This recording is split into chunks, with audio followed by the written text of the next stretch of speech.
கிருஷ்ணகிரி மாவட்டம் ஓசூரில் நடைபெற்ற முதலீட்டோர் மாநாட்டில் தமிழக முதலமைச்சர் ஸ்டாலின் அவர்கள் தலைமையில் 92 தனியார் முதலீட்டோர் புரிந்தோர் உணர்வு ஒப்பந்தம் செய்யப்பட்டது.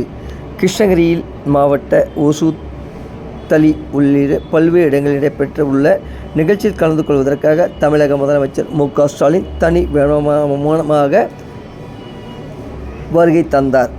முதல்வருக்கு திமுக உற்சாக வரவேற்பு தந்தனர். இதைத் தொடர்ந்து ஓசூர் தனியார் சாலையில் அமைந்துள்ள தனியார் விடுதியில் முதலீட்டிற்கான மாநாடு நடைபெற்றது. இந்த மாநாட்டில் தமிழக முதலமைச்சர் மு.க. ஸ்டாலின் அவர் கலந்து கொண்டு தனியார் முதலீட்டோர் உரையாடினார்.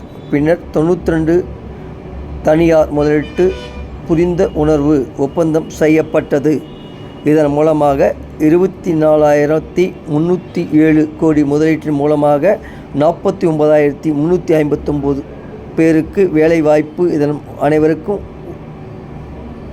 வளர்ச்சி என்று முதல்வர் குறிப்பிட்டார். அப்போது தமிழக உணவுத்துறை அமைச்சர் சக்கரபாணி, தமிழக தொழில்துறை அமைச்சர் டி.ஆர்.பி. ராஜா, மாவட்ட ஆட்சித்தலைவர் தினேஷ்குமார், காங்கிரஸ் பாராளுமன்ற உறுப்பினர் கோபிநாத், சட்டமன்ற உறுப்பினர் மதியழகன், பிரகாஷ் உள்ளிட்டோர் கலந்து கொண்டனர்.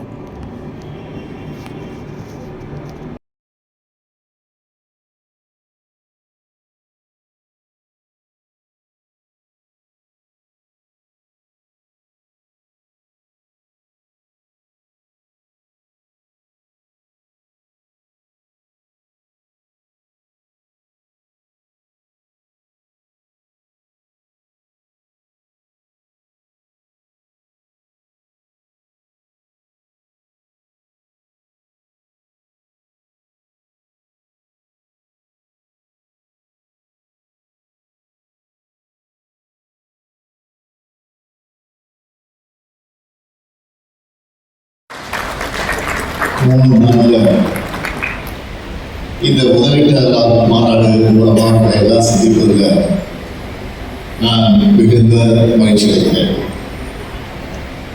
அதாவது நான் போயிட்டு வந்த பயணத்தில் 15,500 கோடி ரூபாய்க்கான முதலீடுனா இன்னைக்கு இங்க 26,000 கோடி ரூபாய் முதலீடு எழுதாயிருக்கு.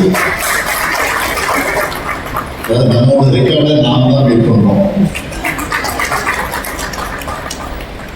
அது மட்டுமல்ல, 8,000 பேருக்கு வேலை வாய்ப்பு அளிக்கக்கூடிய 1,600 கோடி ரூபாய் முதலீட்டான 4 திட்டங்களுக்கு அடிக்கல் நாட்டியிருக்கிறார். ஓசூர் திறமையும் பொதுவையும் சந்திக்கிற நகரமாக இருக்கிறது. தமிழ்நாட்டுடைய வரைபடத்தில் அனைத்த அடையாளம் பெற்ற நகரம் ஓசூர். வளர்ச்சியின் முகம் இந்தியாவை கடந்து உலகளவில் கவனத்தில் இருக்கிற நகரமா ஓசூர் ஒளி வீசுது. அப்படிப்பட்ட ஓசூர்ல தமிழ்நாட்டோட வளர்ச்சி பயணத்தை பங்கேற்கணும்னு நாங்கள் விடுத்த அழைப்பை ஏற்று இந்த மாநாட்டுக்கு வந்திருக்கக்கூடிய முதலீட்டாளர் எல்லோரையும் தொழில்துறை அமைச்சர் வரவேற்றிருந்தாலும் நானும் உங்களை அன்போடு வருக வருக என